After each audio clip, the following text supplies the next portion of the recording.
Hey guys, I'm back today with a short and sweet video about rosehip seed oil. You've probably heard about rosehip seed oil in the past. It's a carrier oil, but it's also very dry, meaning that it absorbs really quickly into the skin.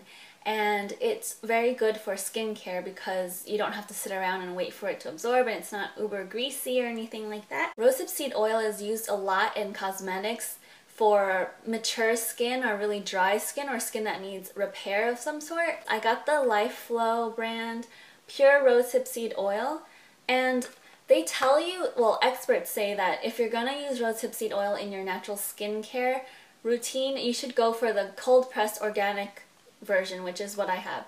I got this from Vitacost. It was the cheapest I could find on the internet for the most part.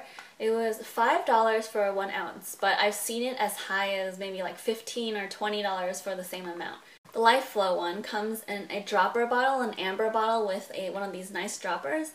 And the reason for this is that rosehip seed oil has a tendency to go rancid or bad pretty quickly, about 6 months they say.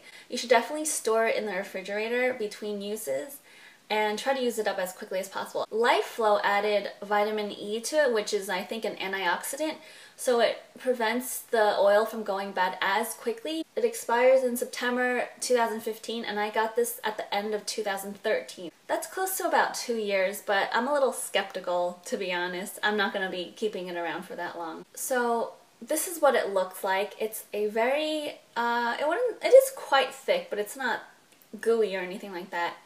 And it's an orange oil. It has a scent.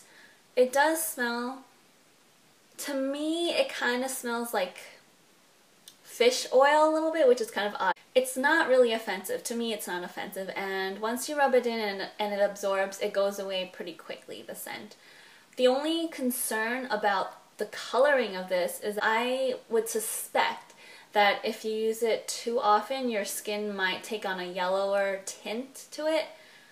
So people like to mix it in with their moisturizers before applying, so to prevent that kind of orangey or yellow tint. I bought it because I have really dry skin in the wintertime, and I know that rosehip seed oil is really good for replenishing and restoring the skin. And also because I had freckles that I thought were cute, but now they're kind of just going crazy on my face. I feel like it's their canvas, and I feel like I would like to control them a little bit. So I've been using that to see whether it would, you know, help fade the sunspots a little bit, because it is an anti-aging oil, and it's supposed to restore mature or sun-exposed skin. I've been using it for about 4 months now, and I think there is a little bit of difference, but not dramatic, nothing dramatic. It is an all-natural product, so it's not going to be overnight or anything like that. I've heard that it takes anywhere from 6 months to a year before the results start showing, so I'm going to try to be persistent about it. The thing I have to say about rosehip seed oil is that it really is for mature skin, because even though I have dry skin, I've noticed that when I put it on too often, I usually put it on in this area, especially because obviously my freckles are over here, but especially in my under eye area, if I use it there as an eye cream, it gives me those little pimples that you get when I feel like it's got too much oil in the area. And it's rapid, maybe like 1 or 2 applications, and that's all my skin can take for the week. So I try to avoid that area, and I personally don't even mix it into my moisturizer because I find that that's too much for my skin, and the next morning my skin is a greasy mess, which is odd for my dry skin. When I started out, I used about 1 or 2 drops of this on my face every single night, and after about 2 weeks, even the driest parts of my face were starting to break out a little bit. Not full-on breakouts, but just those little pimples, so I cut back on this and they went away within a couple days. So now I use it about 2 times a week or so, and quite sparingly, just a few drops.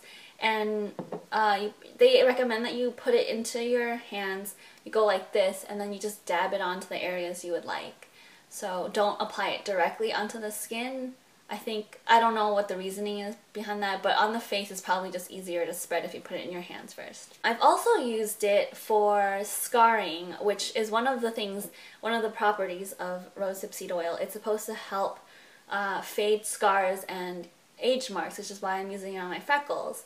I have been using it on my legs. If you've watched any of my previous videos this year, I keep using the word uber. I had really itchy legs this winter, and I was afraid that it was gonna scar because I kept scratching the same areas. So I applied this on top of it, and while this didn't help with the itching so much, I think it really did help with the scarring a little bit. I mean, you know, like the color started fading a little bit from those spots. I know that you can use rosehip seed oil for a number of different purposes, just like coconut oil and a lot of the other carrier oils. This one says, apply 2 to 3 drops onto fingertips and massage into cleansed, dry skin. Also can be used as a general body oil or nourishing hair and scalp massage. I haven't used this in my hair. I don't plan to, just because it's 1 ounce, and with the amount of hair that I have, this would be gone in about 2 or 3 uses. This, when it dries down, is kind of velvety. It's not as velvety, I would say, as jojoba oil, but it is really nice. This is obviously more expensive and it's more difficult to spread, so maybe I would mix jojoba oil and rosehip oil together to do an all-over body oil, maybe after a shower or something like that. I would say that if you're under 30, I wouldn't use this necessarily unless you have really, really, really dry skin or really just damaged skin. Especially don't use this if you're a teenager. I know a lot of teenagers are starting their anti-aging regimens already, but yeah, I would not recommend this at all to teenagers. And I definitely also would not recommend this to anyone who has acne. I think that this is just too rich for anyone who has oily skin or acne-prone skin, even if you do have dry skin. I think that this would just sort of exacerbate the acne that you already have. But the good thing about this is that I actually applied this after I had a couple of pimples. I applied this after they weren't active anymore, and it made the pimples go away really quickly. I mean, not the pimples, but not the scarring, but the after effects of the pimple. We have to be careful with this because for me, this was what caused the pimple, and then I put it on the pimple that this had caused after it went away. So I was trying not to spread it around in that area too much because I didn't want to cause even more pimples. That's all I have to say for now about rosehip seed oil. I'll do an update if I see any dramatic effects after 6 months or a year. And I've written a blog about it with more details about the benefits and uses and the scientific parts of it. So I'll link that down below if you want to check it out. Thank you guys so much for watching and for subscribing. I hope you're having a wonderful, fantastic day. Let me know if you have any questions about rosehip seed oil or any carrier oils or anything to do with anything, because questions and comments are always welcome here. And other than that, I will see you guys in my next video. Bye!